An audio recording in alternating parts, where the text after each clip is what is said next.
Good morning, everyone. I don't know where you are basically joining us from any part of the world. We want to thank you for joining us in today's Building from Ground Up.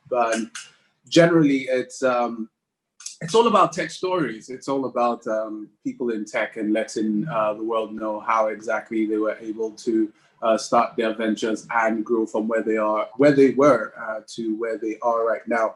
It is brought to you by the UK Nigeria Tech Hub, basically created and brought to you by the UK Nigeria Tech Hub in collaboration with, as a creation, because of course we have the UK Nigeria Tech Hub has technical partners in trying to bring it across to listeners or viewers across the world. But let me start by introducing the UK Nigeria Tech Hub. And basically, it's initiated by the UK government's Department of Digital Culture, Media and Sports to support the growth of the technology ecosystem in Nigeria. The UK Nigeria Tech Hub works to stimulate local digital economies, support inclusive and sustainable economic growth and jobs, build high-end digital skills, and forge innovative partnerships between Nigeria tech sectors and international business. So basically, that is what the UK Nigeria Tech Hub is. But Building from Ground Up is a program that seeks to build startup founders, innovators, and entrepreneurs across the Nigeria and UK, United Kingdom tech ecosystem to share stories on their entrepreneurship journeys and how they are able to scale their business. So basically, it is an opportunity for you and I to be able to learn. I also am one of those people that just recently entered the ecosystem. So I'm keen to hear from our guest today and just basically let us know what is going on and how they were able to scale their business. This is somebody I've also watched for a while. I've been able to watch her growth, and it's been quite interesting. Sorry, I keep trying to bring that back into my mind. It's this Building from Ground Up is brought to you in partnership with Tech Cabal. So they basically are work in the background. Their hands everywhere. You might not see them, but yeah, they're here also giving support. So I'm going to be introducing somebody I'm going to be speaking with today, who is of course somebody who has changed a part of our health system in Nigeria, because she was able to plug in a very, very important part in the ecosystem. She's Nigerian American. She's the founder of and CEO of LifeBank, a Nigeria health tech startup working to improve access to essential medical supplies in Africa. She has over 10 years of experience in health management and with the Department of International Development, DFID, the World Health Organization, Global Health Corps, and the Lagos State government. She has won several awards for her outstanding work in healthcare, including Jack Ma's African Entrepreneur Prize, which got applications from over 10,000 startups and from 50 African countries, and has been honored on top international platforms such as the World Economic Forum and the BBC. I'm talking about the person, no other person but Temie Giwa-Tuboson. Is Temie with us? Hey Tunji, how are you? Hi. Temie, does it feel like I'm washing you a bit when I'm reading out all these things? People always have me send the bio, and it's always like, "Wow, who is this person you're talking about?" but the funny thing is, it's interesting because I can remember the first time I saw you. This journey was just starting. This LifeBank journey was just starting, and it just felt like, one of those people with a dream. She's just dreaming big dreams. And when I'm reading this, I can feel it, because I saw the beginning and I'm seeing now. And while a lot of people might feel it's washing, it's actually true. Every single word of it is true. First of all, let's just start from there. How does it feel to see? How they say it is how the word has become flesh, so to say. How does it feel? I think that's the favorite part, like my favorite part of running LifeBank is looking at, I think there was an event that happened a few months ago, and we were launching a research center in a partner institution here in Nigeria. And the research center is sort of like in a container. And, I was standing there in front of with a couple of people who have been on my team since day one. And I think I finally felt like, wow, it's, even launching it didn't seem to bring that in, but it was that specific research center that was launched as physical. And I was like, wow, we've really done something here, and that this thing is becoming real. So it's incredibly gratifying to see the idea you always had become a real business that's growing and driving impact and driving revenue growth, across, our region. So I'm incredibly happy about it. So, Temie, I mean, I smile whenever I see people talking about you. I'm pretty much pumped when I hear people talking like, yeah, she's doing it, she's killing it. But this is an opportunity for people like us to learn how the story started. And I think the first question is always, because LifeBank was made very popular by your ability to get blood services from one place to another. And I need to say this, first of all, I'm very squeamish around blood. So I couldn't have done this. So thank you. The world thanks you for it. But why blood though? Why did you start with there? Why was it a thought at the back of your mind that this is a place that needs urgent intervention? So when I was when I was a little girl living in Nigeria, living in the US, I always had sort of like an overdeveloped sense of justice. Like I always felt like, justice was really, I always had a strong reaction to perceived injustice. So it was always part of who I was since I was a little girl. When I was 23, I came back, after growing up in the US, I came back to Nigeria here to work in northern Nigeria briefly for about it was a 3-month internship while I was in graduate school in California. So I came back to Nigeria, and I was working in northern Nigeria. I was working in Jigawa, Kano, Kaduna. So I had a sense of what is present in how our healthcare was.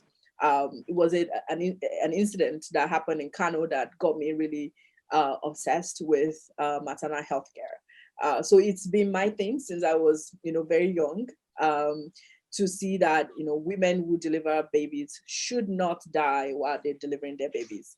And really, for me, it's really that simple. It is, when you're delivering that child, you should get to survive and see that child grow up. And that's been like, I'm one of those, I think, few people who has been a single issue person all her life, and basically been obsessed with maternal health since I was 23 years old.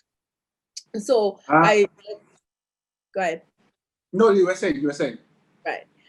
So I always had sort of like a professional interest in it. That's why I worked at WHO, interned with DFID, worked at Global Health Corps in Uganda, worked at so many other, private health systems in the US before moving back to Nigeria.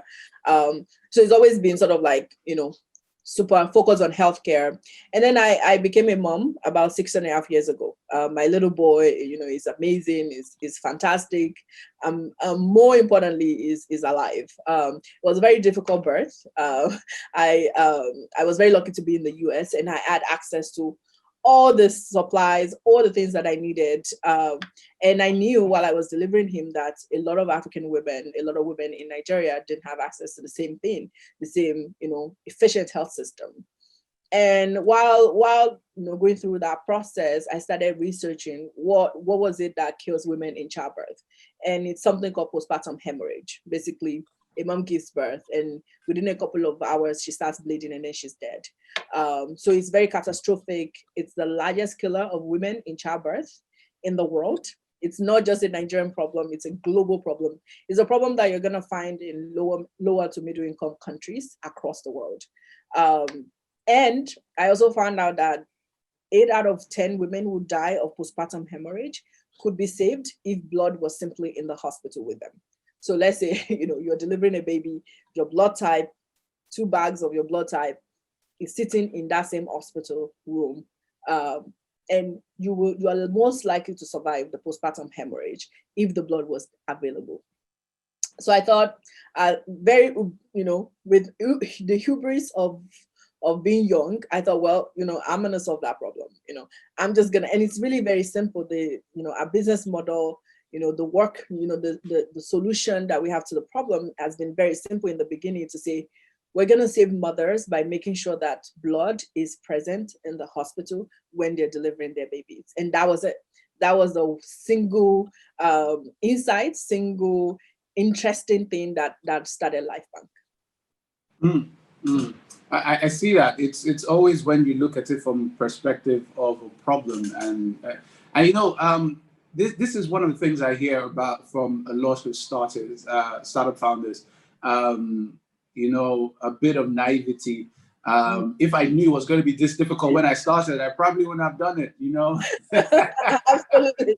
I think I said, I've been saying it for a long time. Absolutely. I knew. Like, for example, what were those things that made you feel this way? The very first one was, well, I don't want to say corruption, but it's kind of like corruption. Like, you always sort of think that, at least I thought that healthcare, will be exempt from this particular type of issue. Because you're treating people, you're people who are in healthcare are usually altruistic and they want to do good.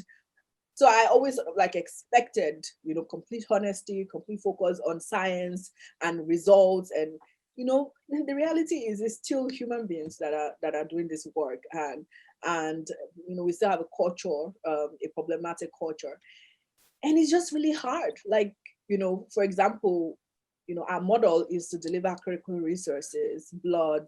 We've since grown out of just blood. We've grown to oxygen, we've grown to vaccines. We deliver medical samples. We did a lot of work around distributing COVID-19 testing and COVID-19 samples. We're sort of like a full suite of medical distribution at this moment. We even deliver things as simple as gloves, to hospitals because they don't have it. So the business itself has grown past blood. Of course, blood is still an important part of what we do because I'm very passionate about it. But in terms of what we do as a business, it's grown really significantly.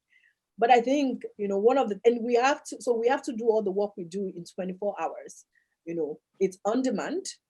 We are 24 hours a day, 7 days a week. We never shut down. We've not shut down in 5 years. And, we are serving, a population from a place like Lagos to places like Kano, places like Plateau State, places like, so it's sort of like we are in 8 states in Nigeria. We're in Kenya now. We run 24-hour services. We never shut down. So it's actually quite difficult in terms of just operating the business.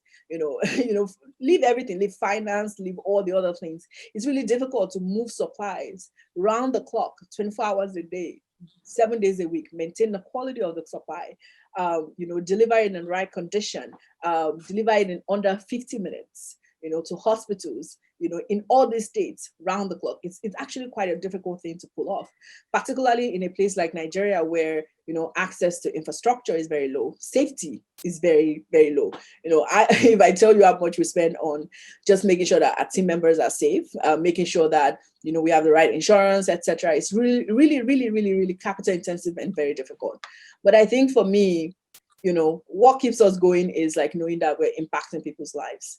Literally, our impact is not something that is it's not something that you have to look for. It's really real. It's real. We know that every unit we move to the hospital, every time we deliver to a hospital, we know we are literally saving someone's life. I know that if I move a pack of gloves to a hospital and the doctor makes sure that when he's doing the surgery, when he's seeing patients, he's wearing gloves, we know we're saving the patients and the doctor. So it's so much, for us, it's quite it's very, very, very difficult, but I think it's also very rewarding. So I want to, this might be a bit uncomfortable, but I want to ask it anyways. Being a female tech founder of a business in Nigeria that is doing well, it must be very clear that it's doing very, very well. Also, I mean, the UK Nigeria Tech Hub, the organizers of Building from Ground Up, also have a bit of a interest in seeing more female tech founders in Nigeria, I mean, and the world as a whole. But I wanted to ask, because I was reading a book recently, and the person was talking about generally how people just react to female tech founders, and it was about a particular business. I can't remember what the business was, and they said they had to then create, because they would send out newsletters and they would never get responses. There were two female co-founders of this business, and then they had to create an imaginary third co-founder who had a guy's name, and they realized that he got responses 30% quicker than they got responses, despite the fact that nobody even knew who he was, and they had never seen him, and he didn't even exist. I want to know, what have there been challenges that are unique to just female founders that your male founder counterparts have not been experiencing? I think, we live in a, I would say, patriarchal world where, of course, people expect leadership. When you take a minute, you close your eyes and you think about a leader, often people don't think about women. You don't visualize a woman in a position of power. And for me, even worse, you don't think about a mother. You don't think about somebody who's relatively young. So I have a lot of things going against me. It's the short of that. Yeah. But I think for me, what matters is visibility. I think I have been through, there are moments where you're like, wow.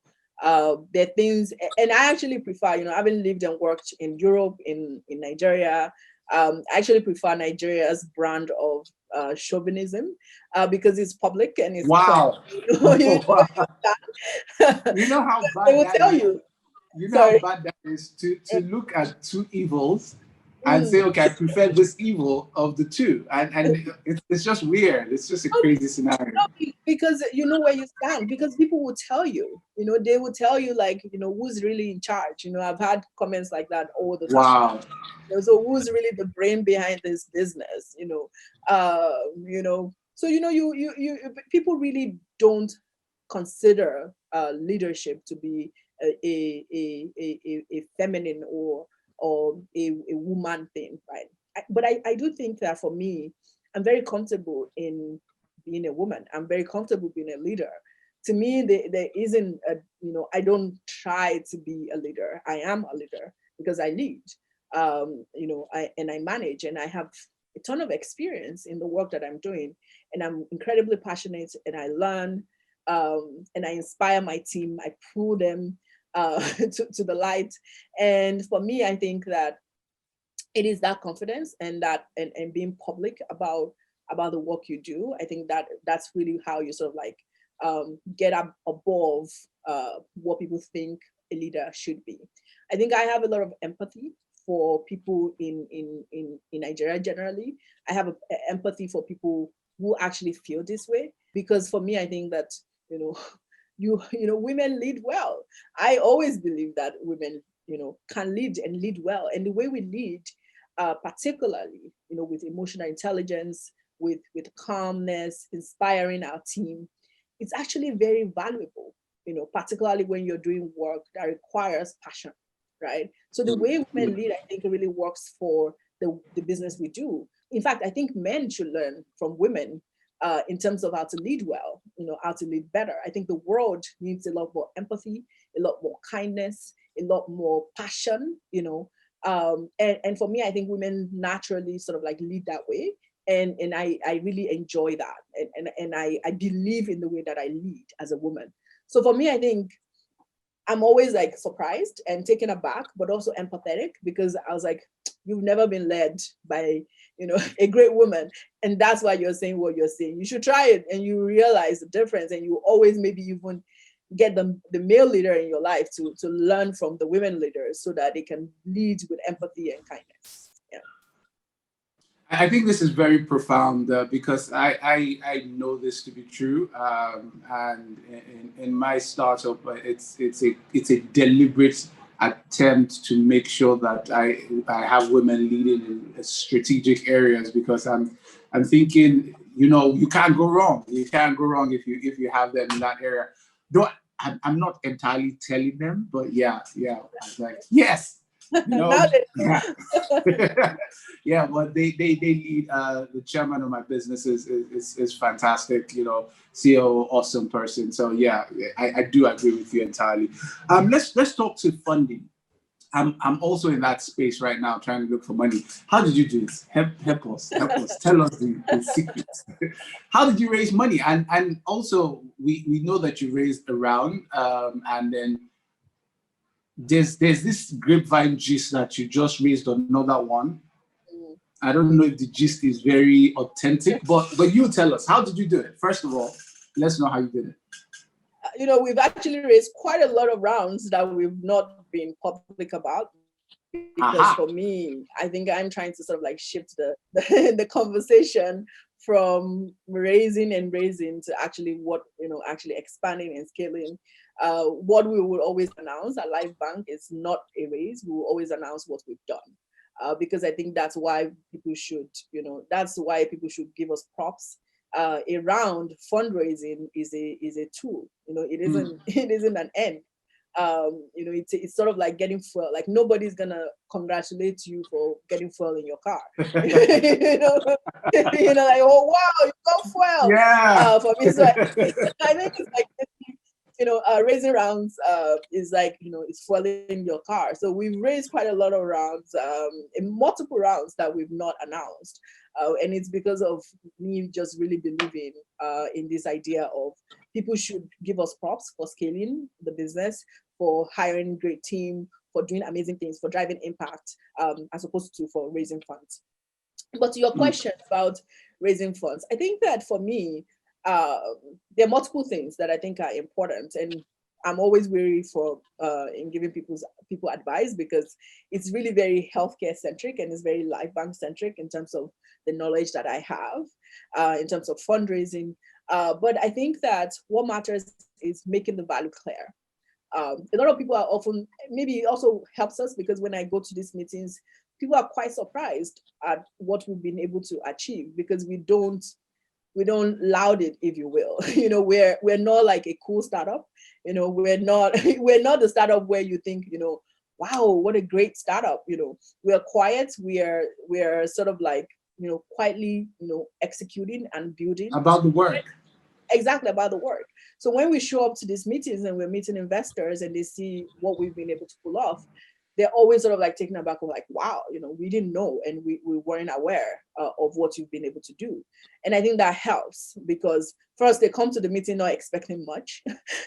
And, I show up, and with my hair in the bun, and they're like, wait, what's happening? And then I bring out the number. And literally, I remember our first round, after the meeting, they're like, this is all great, but, and I wouldn't do that now. But at the time, I literally just downloaded our bank statement. And this was like early. I literally just downloaded the bank statement and sent it to the investor, because wow, they were like looking in your face. I was like, this is what we've been doing. And, we were able to pull that round off. And I think partly because they actually just saw, what we've been able to pull off since we launched. And, so for me, I think it's like, first, we're underestimated, which has always helped us. Two, we are really, really focused on delivering value. We are a value-focused business, and our customers love us, and we love our customers. And we're really about making sure that we're driving value to our customers and they're returning value to us, because they really care deeply about what we're doing. I think three is, particularly if you're in a niche sector that isn't the most obvious sector, particularly for VCs. For example, like VCs, they have been in positions where they want to book a hotel before. They've been in a position where they want to buy something. They've been in positions where they want to send money from one place to the other. So naturally, they understand some of the sector. Fintech is intuitive because they are a customer of fintech. But healthcare is not as intuitive. So if you're not a healthcare focused person, or let's say you're education or whatever sort of like more niche problem your startup is solving, make sure that when you're having those conversations with investor, they have brought somebody who understands your sector in the room. I think that has been really helpful for us. One of the first things when we were, one of the first rounds that we were raising, we pulled in an investor. We pulled in somebody who was a doctor in the room with the investor. The investor himself pulled in that person so that, as we're talking, we were speaking our own language and the investor was listening and understanding that there is some value here. So I think that if you're a niche, first, if you're a woman or you're young or you're not a typical startup founder, make sure that when you're going to those meetings, you have your numbers and your numbers are really, you've done the work ahead of time. My second advice is if you're in a niche environment, if you're so like solving a problem that is not mainstream, healthcare is mainstream, but like if you're solving a problem that investors may not be intuitively familiar with, pull in somebody who understands your sector that the investor trusts so that the conversation can be richer instead of trying to convince them that there's something there. And I think just, for me, I think investment, getting funding, I think is not the end. What matters is the work you've done before you actually go into those meetings for funding. So we really at LifeBank focus on that. We are obsessed. Like what I do, 90% of my work is spent on operating the business, and just like sitting down and staring at the business day in, day out, working with my team, training them, retraining them, making sure that the business is strong. And then I spend 10% of my time fundraising. So for me, I think it really matters. What really matters is focus on the work, because you can you can fundraise all the time. You can spend all your time fundraising. And I don't think that's useful for your startup. Mm-hmm. So you have, you crossed the borders of Nigeria. You're not just in Nigeria alone anymore. How many countries are you in now, by the way? We're in 2.5. The 0.5 we've not been public about. It's going to come out in the next couple of months. But so technically we took. Which is the other country? Kenya? So we're in Nigeria, we're in Kenya, and we're in another country that we're not public about yet. Yes. So tell us about the Kenyan story. Why did Kenya look like the next destination? Why not Ghana? Why not Tanzania? Why Kenya? So at LifeBank, we like to say we like solving difficult problems, problems that are really hard. Because the other thing is, I feel like if you're solving a difficult problem, many people don't want to solve things that are difficult, so people are going to leave you to it because they're really not, it doesn't seem easy. So we really focus on, how hard is this problem? And I also think that if you solve a problem that is really difficult, there will be a lot of returns, and then you can own an entire value chain. And I think it's really important when you're building a business, actually own that chain and really dominate it and make sure that you're driving value in those chain, in the particular area that you're working in. So, and Kenya had a very significant blood problem. They had, and we felt like there was value there to coming into Kenya and solving it. They're also English speaking. So, translating a lot of our operating systems would not be really difficult. It would be hard to translate to, say, French or any other language, and because they're English speaking, so we can easily sort of like move there. And I think we also had local friends. I think that's also incredibly important as you're launching and you're scaling. You're not going to be able to physically be everywhere. So what are sort of like those local relationships that you've built? And we're also sort of like testing out joint venture models. to make sure that we're actually partnering with local entrepreneurs on the ground who can be the face of the business on the ground. So those are the kind of things that we're thinking about as we continue to expand across Africa. Awesome. So please, if you're in the room right now, please do send your questions to the Q&A. It's right at the top. You can just put in your questions there. I will take it after I ask Temie a few more questions. Particularly this one. Temie, we're both Nigerians. Yes. We can't go past the anyhowness of Nigeria, especially in the health sector. If there's anywhere there's anyhowness and it should not exist, is the health sector. It's weird. I've been to hospitals, general hospitals, where they don't have running water. It bothers you to God, and you're just like, why? I mean, well, but I want to know, because as a customer, as a paying customer, because of the challenges of Nigeria, I have moved from going to any hospital that appears to want to give me anything for free to the hospital I'm going to expressly pay for even the air I breathe so that I get express service. But this is me as a customer.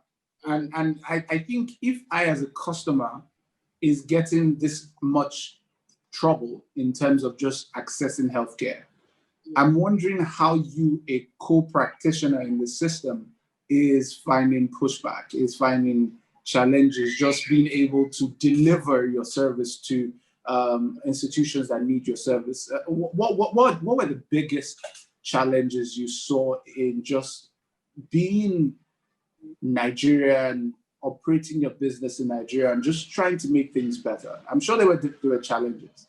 Of course. Like I said, we're both Nigerians. I like to say, like, I have built a business in Nigeria. There is nowhere in the world where I cannot do it. Like, I am now, like, I've been to the best school in how to operate a business, because Nigeria is an incredibly difficult environment. But to your question, I think that, more so than anyone, we understand the problems in our health sector. We live it every day. We understand it. We're familiar with it deeply, emotionally. And I think one of the things that make it really hard is we also know that they are solvable, right? So there's no water in a hospital. Why? I know exactly how to solve that problem and to make sure it doesn't happen again. And there are many, many people who know how to solve that problem and make sure it doesn't happen again. The private sector, the healthcare delivery companies in the private sector have figured out how to solve that problem and make sure it doesn't happen again. So it's not, a lot of the problems in our health system are not difficult problems. A couple of months back, I was speaking to some leaders in healthcare, and we're like, the worst thing about our healthcare is people are dying, not because there is a novel disease like coronavirus and no one knows how to treat it. People are literally dying because there's no gloves. They're dying because there's no oxygen. Like the simplest, they're dying because they're getting infection because there's no water and people can't wash their hands. Someone delivers a baby with a torchlight. These are the reasons why our people are dying, and these are the reasons why our health system is poor. In fact, sometimes I even think that we're really better. We're much, much better at stopping diseases, major big diseases, than we are, in just making sure that we treat malaria and people deliver the baby, and, pneumonia is treated well, which is, one of those like unintuitive insights that you can only get when you're literally in and embedded deep into the business, into the sector. For LifeBank, about 95% of our business is in the private sector, right? We barely, work in the public sector. And to be honest, that is where the most problem, like that's where the most issue, like if you said, you mentioned earlier that, there's no water. I would be very surprised if that's happening in the private sector. What that's going to happen is the hospitals where there's no water, there's no gloves, they're delivering babies by, torchlight, they're doing all of these things. It's usually the public sector. And I think that part of the problem with Nigeria is the public sector is not, for the most part, interested in innovation services that's coming from the private sector. There's a sense of protecting, or separating public sector services and private sector innovation. For me, I think one of the things we need to do is make sure that the public sector is also open to this kind of innovation so we can solve these problems across all the hospitals in Nigeria.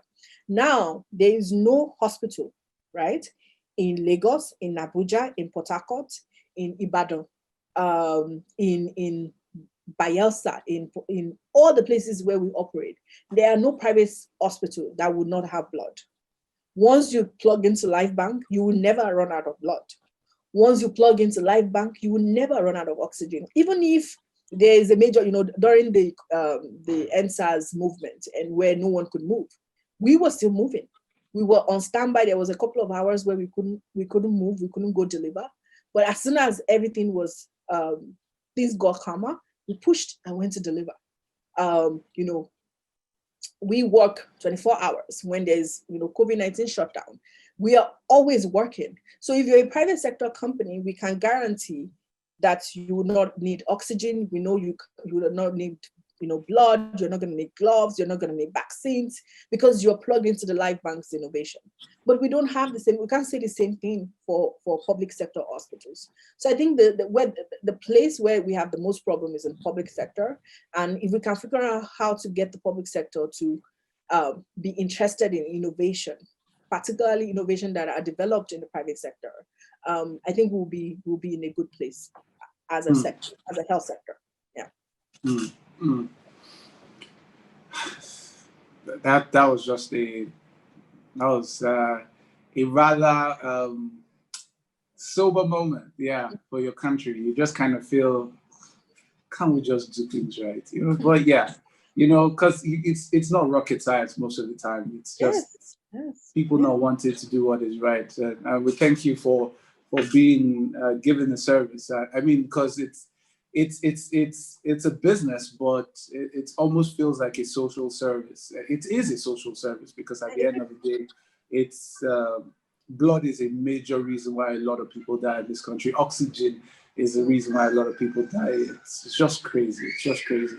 So thank you again. I want to ask about human capital and you hiring in Nigeria. In Nigeria, you almost have to. So there is the part where you look through the person's CV and you know, okay, this person is qualified. And there's also the part where you just have to go with your gut. And for me, a lot of the time, because I've seen people with qualifications, as in, Jesus. MNS, PPC, this, and you're like, do this, and the person is like, how do I do it? And you're like, what were you people doing? But I just generally go with my gut. But how do you deal with people management and getting the right kind of people, and then the people are there, but how do you just generally manage your human capital, your human capacity? I think it's one of those secret superpowers that LifeBank has, our people. I am so passionate about them. I love them. They're amazing. They're believers. Anyone who comes to LifeBank is always surprised, like, wait, what's happening? Are you guys a cult? Because we're deeply close. We're really passionate. We're really focused. And it's really incredible that we've been able to build this kind of team in a country where that doesn't happen often. So I think it's one of sort of like, most people that are at LifeBank work years and years and years. And we don't pay, we don't pay a lot, in terms of compensation, but we have been able to select people who believed in the vision of LifeBank. They are there because they're there to deliver the vision of LifeBank, and that's really incredible. So we pay a lot of attention to our culture. right? I literally interview everybody who works at LifeBank. Probably not scalable, but I have, ensure that it is a priority for me. And what do I do? So people, we have a system. The way we run our recruiting system is, people, the team that needs the candidate hires for the job, and then there's a culture check interview where I need to speak with that person and see whether they fit within our culture. And that culture check interview, I think, is what has made LifeBank strong up till now. And it is, we have to, there are 4 cultural virtues that we have at LifeBank. And you will not become, no matter how great you are, no matter how fantastic, what packaging, what all of this you bring to the table, if you don't meet this 4 cultural guideline of virtue, we would not, give you an offer. And the value is, you must care. You have to care about your community. So you have to have some sort of volunteer. You have to have volunteered for a social problem before, because we don't want you. If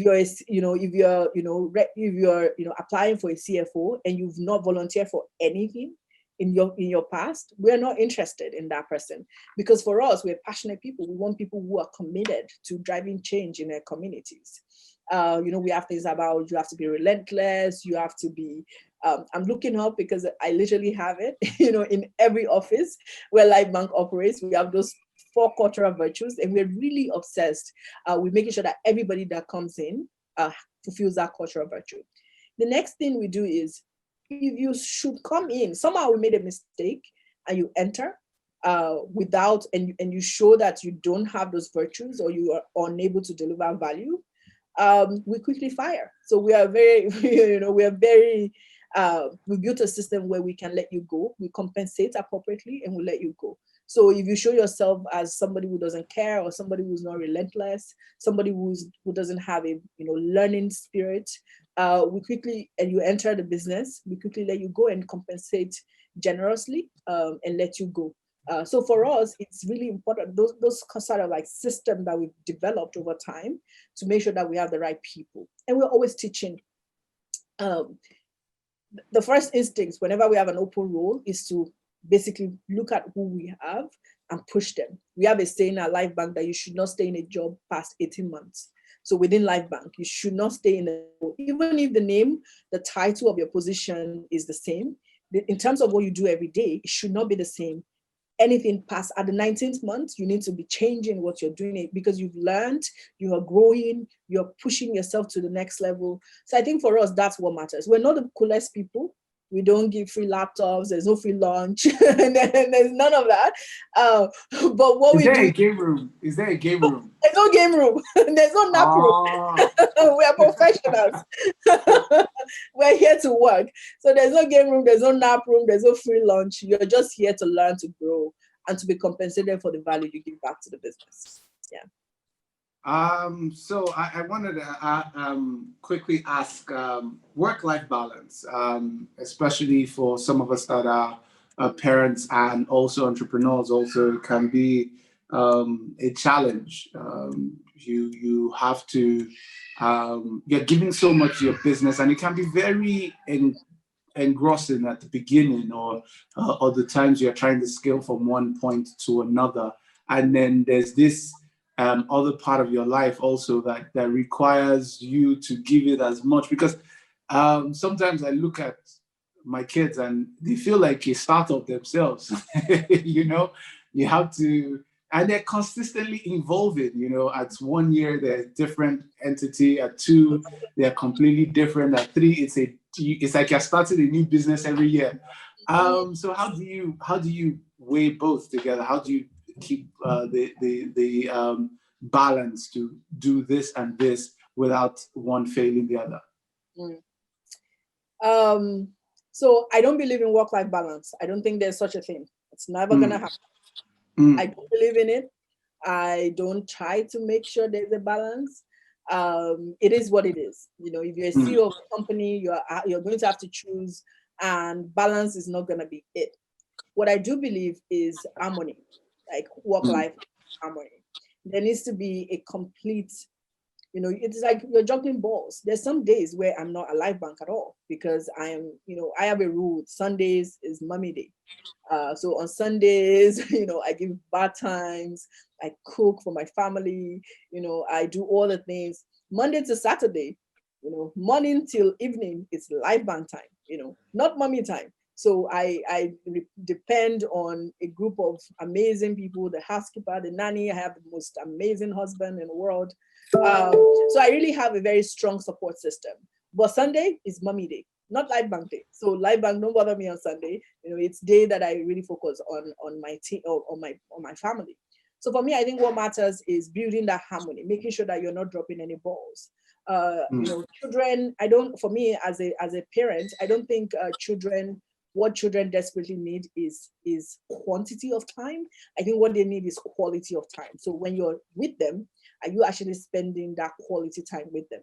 Are you, a lot of people spend a lot of time with their children, but never really actually get to know them because they're either on their phone or they're distracted with TV or doing anything.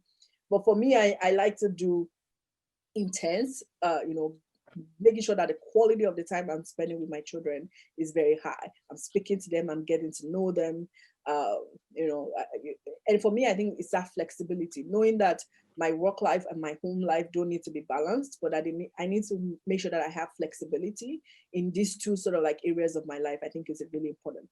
And it's not just because I'm a mom. I think it's, it's required for any professional. If you want to be great, if you want to do great things in your life, it is really required that you build a life that works for you, and you make sure that you're serving, it's like serving two masters. You have to make sure that you're serving everybody and everybody is fine. And Solid. Feel free to rely on people, get a housekeeper, get a nanny if you must, find great people and rely on them so that you can do all the things you need to do. Yeah. Absolutely. Learned a lot from that. Yes, so we have a lot of questions in the Q&A box right now, and of course it's a lot of conversations that I see a lot of questions coming in, and we're going to take all of them now. But just wanted to remind you, this is Building from Ground Up. It's a program that seeks to bring startup founders, innovators, and entrepreneurs across Nigeria and the United Kingdom tech ecosystem to share stories on their entrepreneurship journeys and how they have been able to scale their business. This is brought to you by the UK Nigeria Tech Hub. It's one of their major concerns is just trying to improve the technology ecosystem in Nigeria and the United Kingdom. But it's an initiative by the UK government Department of Digital, Culture, Media and Sports to support the growth of technology ecosystem in Nigeria. So yes, this is one of the things that they try to do, just to try to bring the conversations around the tech ecosystem. And of course, it's in partnership with Tech Cabal. I mean, it's all technology, really. It's all technology. So yes, I'm going to go into the questions now. You have 19 questions, Temie. I'm ready. I have, yeah. This is 19 questions. So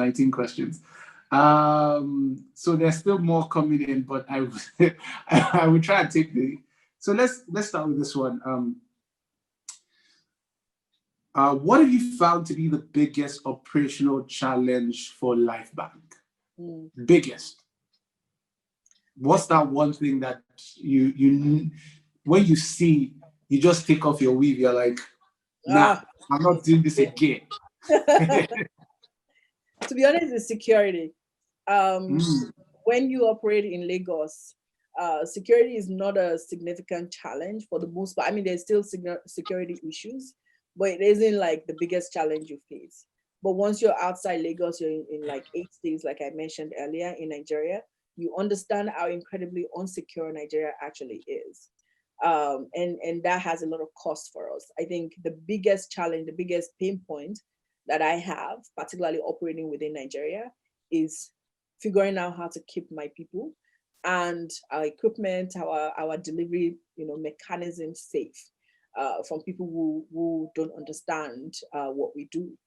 So security is an incredibly recurring challenge. Sometimes, we have a unit, and every time there's a security challenge, there's an alert that pops up, and I literally, like you said, I just remove my wig.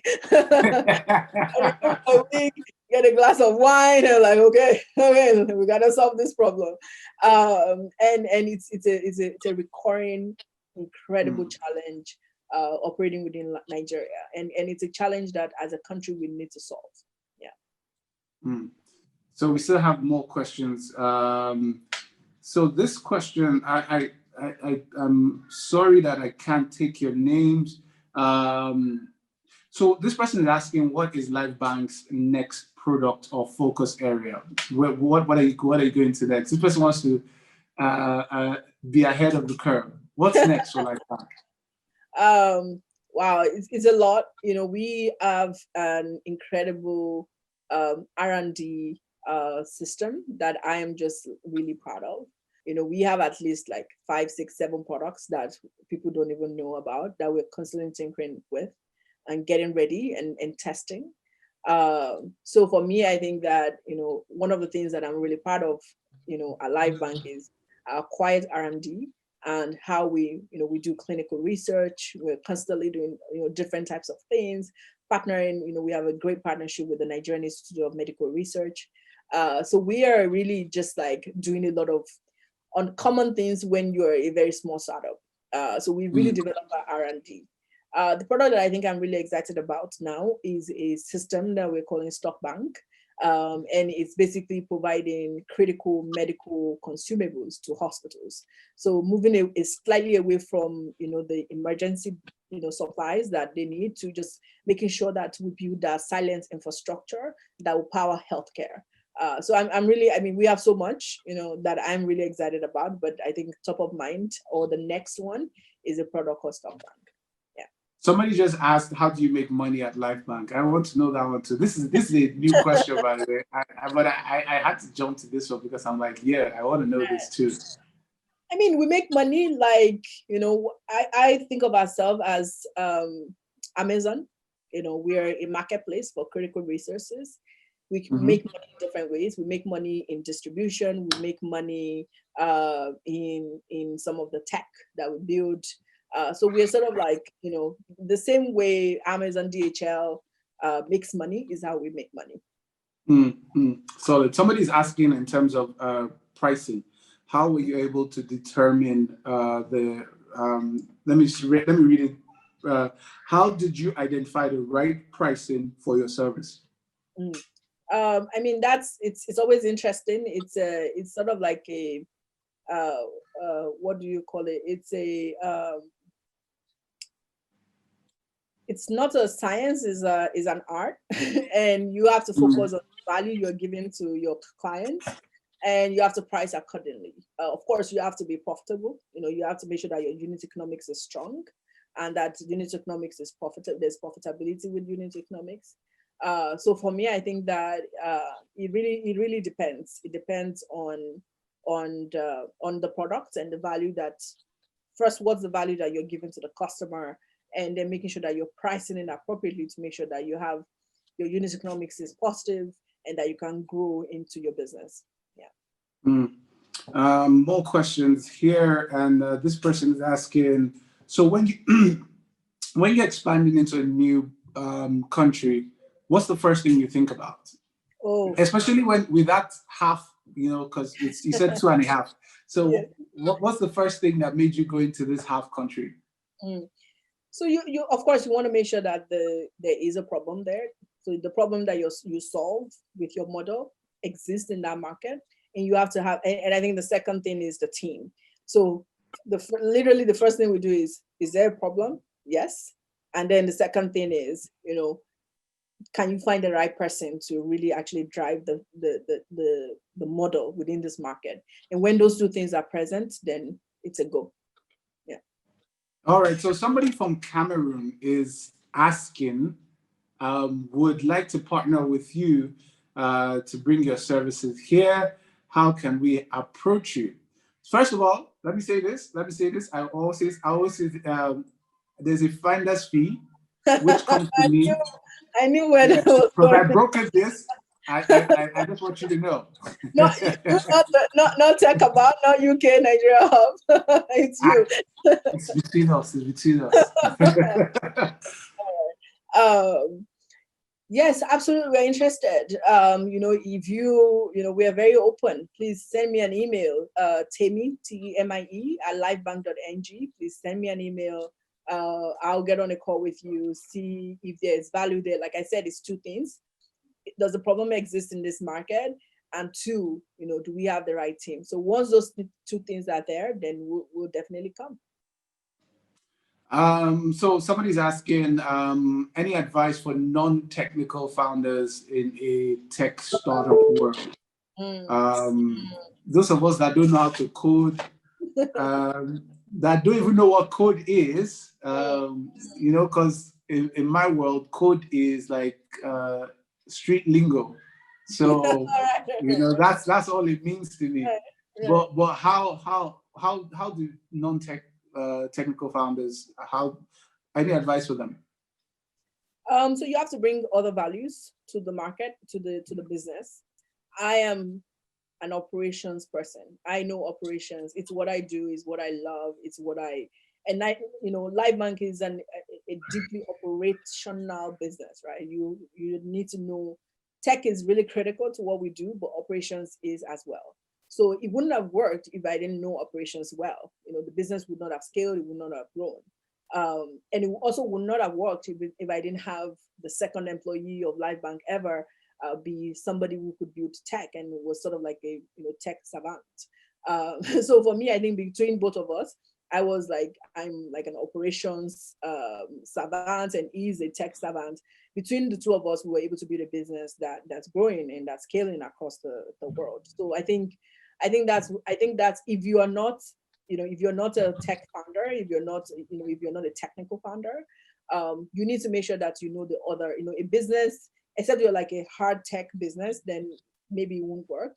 But if you're slightly tech enabled or tech is not the core thing you're selling, then you need to just make sure that the other value that the business needs to have, you have some expertise in that. And if it's just pure tech, then know how to sell, because you always need to sell things. So if you come to the table with the capacity to sell and the confidence to sell, I think you're going to be fine.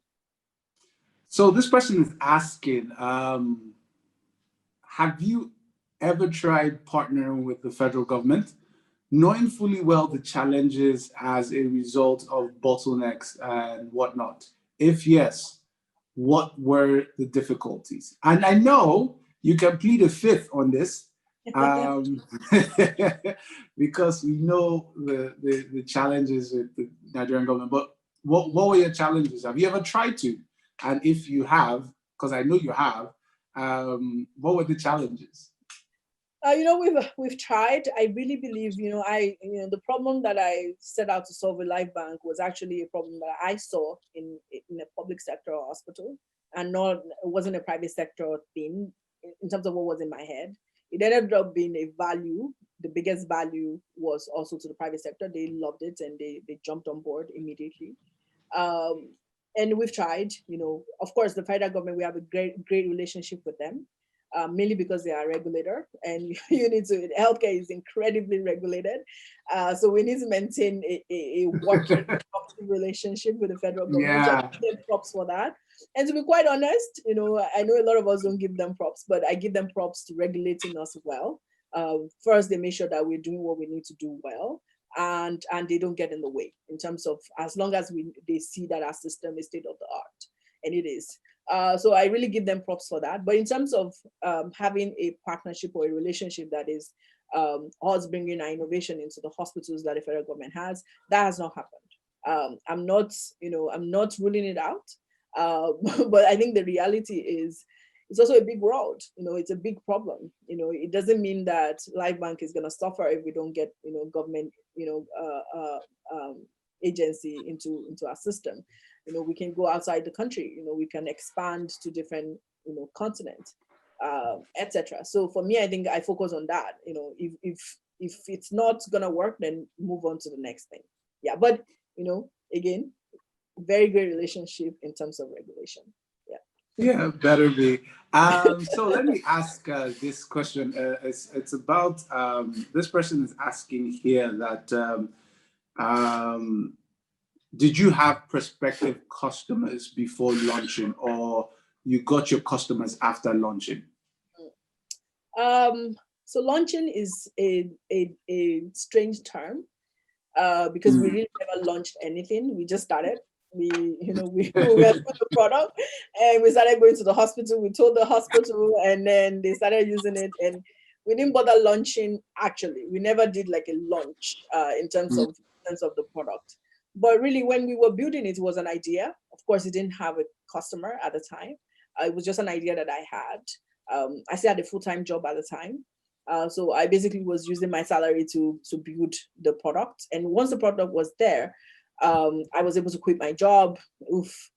And then we started, going out to the hospitals and saying, do you want to try this? Do you want to try this? For a marketplace, which is what LifeBank is, it's really important. And advice that I can give is it's really important that you get the demand side first, the supply side first before demand. Because if demand comes and supply is not there, you will fail. So we really, in the beginning, we focus on the supply side. So we focus on the blood banks, on the oxygen manufacturers, etc. And then once we had a couple of people who were good, then we went to the demand and started speaking to hospitals. So for us, we of course it was an idea. We built it without having a customer, but as soon as we had a customer, we didn't bother launching. We focused on getting those customers, and that's what we've been doing since. So still have a few questions coming in. Somebody asking if you have a co-founder. I'm not sure if the person wants to be your co-founder. The person asking. No, I don't have a co-founder. I have very early employees who of course own the business, own some of the business, but no co-founders. No. Still more questions. Let me see. Where do you get your supplies from? Like I said, we're like, Amazon, Konga marketplace, we work with suppliers who we're sort of like an aggregator and a distributor. Yeah. So we work with many, we have about 300 suppliers. So I don't know where to start. Yeah. So this person says, please mention at least 2 founders that you would have recommended for a health tech startup. I'm not entirely sure I understand what that question is saying. Please mention this. Okay, yeah, I don't get it. This one is, funders. Please mention at least 2 funders that you would recommend for a health tech startup with 6 months traction to apply to. So the person is looking for money. There are many, where's the money? Show us the money. Money is everywhere, guys. If you have traction, so what traction? Are you making money? If you're making money, money is gonna find you. So I don't even need to recommend anyone. Like if you start up and you're already making money, just talk to a couple of investors. Literally, just like search. VCs in Nigeria and go speak with them. I think that you'll be actually, if you're making money, you'll be surprised at how easy it is to pull off. Yeah. That would be my I do know this because money is weird. I have a friend who was trying to raise money at some point and he didn't get, he wasn't able to get the money. After the business really got off and got traction, all the people he went to try and raise money were like, hey, you said you needed money that time. Come back. It is what it is. I don't need it anymore. Go away. Absolutely, I get it. That's we're what. going to be launching a poll for because this is a recurring event, building from ground up. So we're just going to launch a poll shortly. So if you do see the poll come up, please vote appropriately as you think, and we would. So it's a basic question, really. It's a basic question, and let me see if I can find the question here. Sorry. Oh, yes, I have the question. So it's just two polls. So this is, Temie, you are not allowed to participate in this poll. You're not allowed. So the poll question is, what year was LifeBank founded? 2014, 2015, or 2016? Temie, you are not allowed. You are disqualified from this poll. I can't even do it. They've removed my I can't participate. Yes. Thank you very much for whoever did that. Yes, she cannot. And let me vote. I think I know. And second question is, which of these African countries has LifeBank expanded to? I already gave you expo for that. If you do not know, you do not know. Sorry, I've tried my best. What can I do? And 3, how many African countries is LifeBank present in? So I know we said half, but we can remove the half, or you can round it up. Depending on you, round it up or round it down. Nearest whole number. You decide which of them you're going to go with. So yes, this polls. It's been a fun conversation. If you have any more questions, please let's take them. We're taking your questions now. Let me see. We have more questions. I have quite a few. Yeah, so I love the general context to which I just want to say this. The way you put it, as concerns being the Amazon of medical supplies, which of course puts it in better perspective. I've always just known it as if I'm looking for blood, I should just call Temie. In fact, I have your number saved as Temie Blood Now, just in case, because at that point you might be in the desperate, so yeah, you want to get it, but of course it's easier to get to LifeBank than just to get to you. Either ways, I'm sure we'll get it. So let me ask this question, because this question has already been asked by me, but I think let me just put them also out there. This person says, what are the challenges faced while trying to partner hospitals in Nigeria? Our healthcare funding is really problematic. We don't have public pools. People have to pay for healthcare out of their pocket. So if you need to have surgery, for example, today, and let's say you're delivering a baby and you had expected, a vaginal birth, but now it needs to be a cesarean section. Right now in Nigeria, you will have to find the money. It's about 200,000 naira, and you need to pay for that money out of pocket. And we know about 70 to 80% of our population lives on less than $2 a day.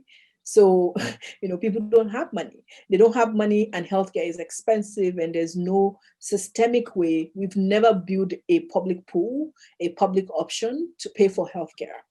So I think that a lot of the challenges we face is in the poverty of our population, is in the fact that we've not built a working health insurance, public pooling system to pay for healthcare. So I think that that's always the biggest challenge. And, blood and oxygen is not something that people need. Sorry, it's not something that people want. It's a need. So if you're bleeding, you need blood. You may or may not want blood, but you need it to survive. Same thing for oxygen, same thing for gloves. So what we're doing is really, really a need, not a want. And if you don't have the money, you're gonna die. So when you're a business, how do you build a structure to ensure that doesn't happen? Do you need to get into payments? What are the things that you need to do to make sure that you actually solve that entrenched problem? So for us at LifeBank is the biggest issue, the fact that Nigeria and actually Africa hasn't bothered to build a health financing infrastructure that works for our people. I tell you, it's I also had a thought at some point when I was trying to get a HMO for my family, and I realized that I had to be calling one HMO to the other, telling them I want this hospital. No, I don't. I will not agree. They'll say, okay, you have to go on a special plan for you to get that hospital. and you pay extra. I'm like, but why am I paying extra? Shouldn't I just get it's well, it is what it is. Yeah, it is what it is. Somebody's asking, how did you handle rejection whenever it happened? Because of course, the sweet stories now is that LifeBank is a major name in Nigeria, but people said no at some point. They're still saying no. I still get rejection today. Yeah, absolutely. Yeah. So how do you handle it? I mean, it's easier now, I'm sure, but how did you handle it at the beginning? Especially when that no almost felt like things would not get off the ground. I remember there was a day where I only had enough money to pay the next salary. And there was it was actually a public event. And I don't think I handled it well. I had practiced. There was a pitch. I think it was such a small money. I mean, thinking about it now, but at the time it meant the world. And it was a public pitch. I gave it my all. And I remember they said no. And I almost started crying on the stage. Literally, like I almost started crying on the stage. I just gave myself enough time to get in the car and like bawled like a baby. So I think that, as an entrepreneur, you're gonna, and I just told that one story, but it's not the worst. I get no every single day. And in the beginning, it can seem like it is over, and it can seem like people don't understand.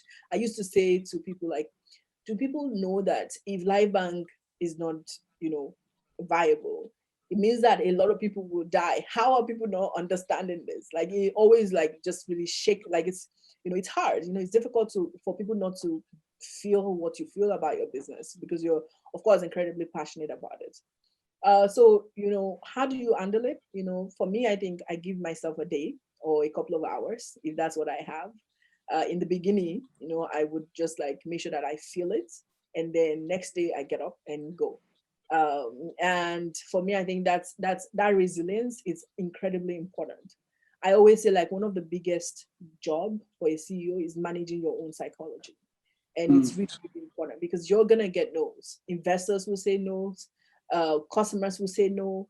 Your employees will say no. One of the, the one that actually really hurts most is when a senior, somebody you are building with say, I'm leaving. And like, you literally like cry. So, a lot of people will say no to you. So managing your own psychology is really, really important. You need to figure out what you need to feel good. And then, because you got to get back to it. You got to like take a couple of hours, take a day to think, to feel the thing you feel. And then next day you need to get back up and start executing again.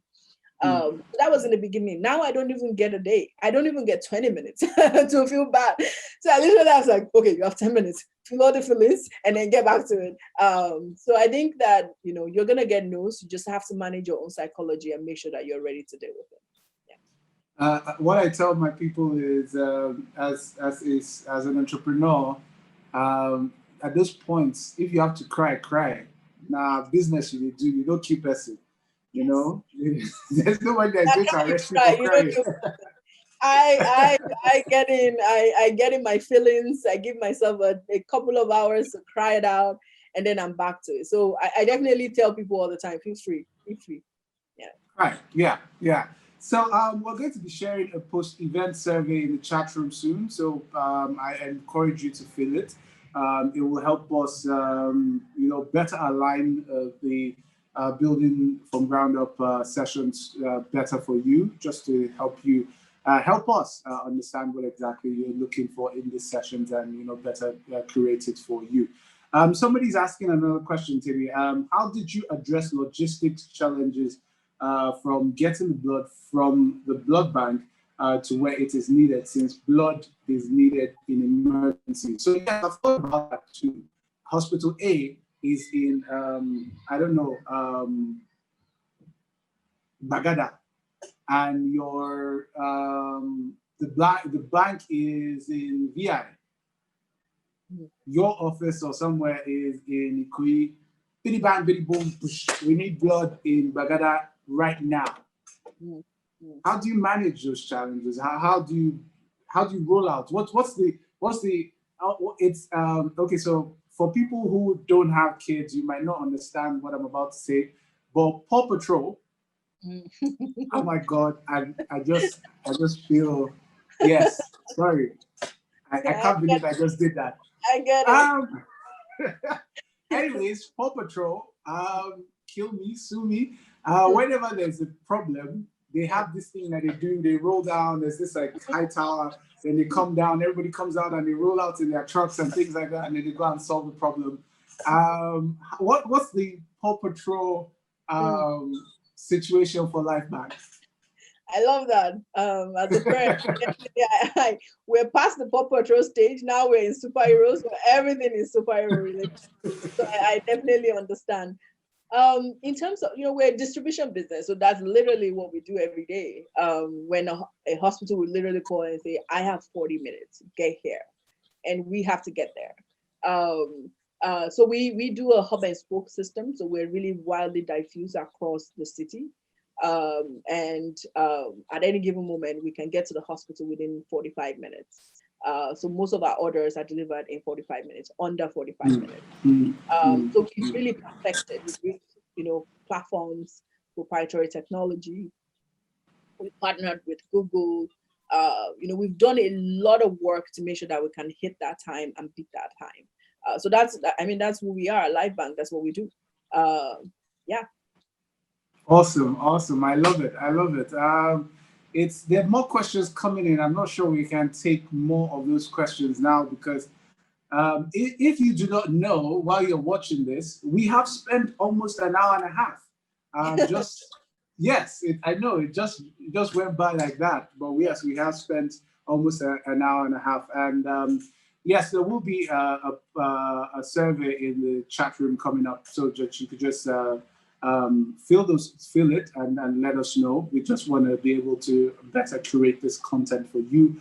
Building the Ground Up is a program that seeks to build startup founders, innovators, and entrepreneurs across the Nigeria and United Kingdom tech ecosystem to share their stories on their entrepreneurship journeys and how they've been able to scale their business. And today we've been talking with Temie Giwa-Tuboson. She's basically the founder of LifeBank. LifeBank. If you just think about it in any bank at all, but imagine the bank, keeping and issuing out life. Yes, that is LifeBank. Also, it's brought to you by the UK Nigeria Tech Hub. The Building Ground Up is brought to you by the UK Nigeria Tech Hub. It's an initiative of the UK government, Department of Digital Culture and Media and Sports, to support growth and technology ecosystem in Nigeria. They work to stimulate local digital economies, support inclusive and sustainable economic growth and jobs, build high-end digital skills, and forge innovative partnerships between Nigeria tech sector and international business. So if you want to say thank you, please do say thank you to them for bringing Temie to come and speak to us today and share from the heart. There was a part in the entire thing where it got a bit emotional. I was like, Timmy's not going to make me cry today. I will not cry in front of people. It's not going to happen. Yes, I want to thank Temie for joining us today. And this is also brought to you in partnership with Tech Cabal. Thank you for the, if you notice at any point I'm looking down, I'm having conversations, all kinds of things with my eyes and things. So thanks to the team for massive support. So I think, yes, we're right at that point. So we're going to have, yes, is that the poll coming up? I'm not sure what that is. It's coming up right now. I think it is. I think they've dropped the link to the poll. Okay, yes. So Temie, I wanted to ask, it's 2020. Vision is, hindsight vision is 2020. A lot of people are looking at companies like yours, Paystack, and thinking, when we were starting, we were just looking at them like noisemakers, Now it's now big and everybody wants to, start up now. what's that one thing that you want them to have in mind, especially everybody that now thinks going into being an entrepreneur or having a tech startup is now this sexy thing to do. Everybody just wants to be a founder, a co-founder, a CEO. What's that thing you want them to have at the back of the mind? It's gonna be hard. Oh my God, it's gonna be really. Why did you start that way? We need to tell the truth. It's gonna be really incredibly hard. Starting anything is hard in anywhere in the world, no matter how much institutions and how much support you have. Starting anything is emotional. It's emotionally hard. It's physically taxing. Your body's gonna go through it. You know, there's that saying, like, when presidents become actually good presidents, specifically presidents of the United States, they go in with like nice looking face, you know, Yeah. hair, and they come in looking like they've been through a war. That's gonna happen to you because it's a reality. But I think building something from the ground up, you know, building something, making something happen from nothing is incredibly rewarding. So although it's gonna be difficult, I think the rewards are really high. For me, what is the advice that I have for you in terms of, you know, bridging the gap between the high reward and the really deeply, terribly hard part of the work? I think it's figuring out why you're doing it. If you know your why and you continue operating and executing on that why every single day, I think it gets easier. So it is going to be hard, particularly when you're doing it in Nigeria or Africa. Oh my God, forget it. It's going to be really, really difficult. But it's also very rewarding. And the way to sort of like make sure that the reward and the difficulty are merged, or you can continue operating, is to know the why and execute on that why every day. All right, so I want to say thank you, Temie, for being with us on this episode of Building from Ground Up. It has been a great session. I want to thank you for sharing your story with us on Building Ground Up. Thank you very, very much. So for everyone that is part of this, I want you to do two things for me. Two things. First of all, just say thank you to Temie on Twitter if you can, you know, for sharing this conversation with us. It was a great conversation. Also, you want to want to thank the organizers, the UK Nigeria Tech Hub, for doing this. It's really appreciate them for bringing this conversation to the fore and making sure that we have more conversations about it. So it's really about building Nigeria's digital economy. And the conversation really is about making sure that more and more tech founders and innovators, entrepreneurs across Nigeria and the United Kingdom tech ecosystem share their stories of their entrepreneurial journeys and how they've been able to scale their business. The program also seeks to serve as a platform to inspire upcoming entrepreneurs, gain insights to enable them drive innovation and impact a global space. So if you know startups, startup founders, and people who are about to go into the space, you want to tell them to join the next session. The next session is going to be December 16th, if I am right. Yes, December 16th. You want to make sure that you're a part of that. Just get into that. Want to also thank again, I can't do this enough, thanking the UK Nigeria Tech Hub, the initiative of the UK government's Department for Digital Culture, Media and Sports to support growth and technology ecosystem in Nigeria. I want to thank them for bringing this together. Also, thanking Tech Cabal for doing all the technical support here and making sure that everything is a-okay in bringing this to you. So to everybody that joined, thank you very much for joining. Temie, thank you very much for joining. And I pretty much shouldn't be doing this. I've never done this in my life, but I want to thank myself for also doing this. So thank you very much, every single person. We'll be doing this again December 16th, so you don't want to miss it. I implore you to tell everybody that you know to be a part of this. Thank you very much. Have a great day. Thank you. Bye. Yes, you can follow on the social media platforms. You can see them on the screen right now. Social media platforms on Twitter is UK Nigeria Tech Hub. Please follow them and send a message.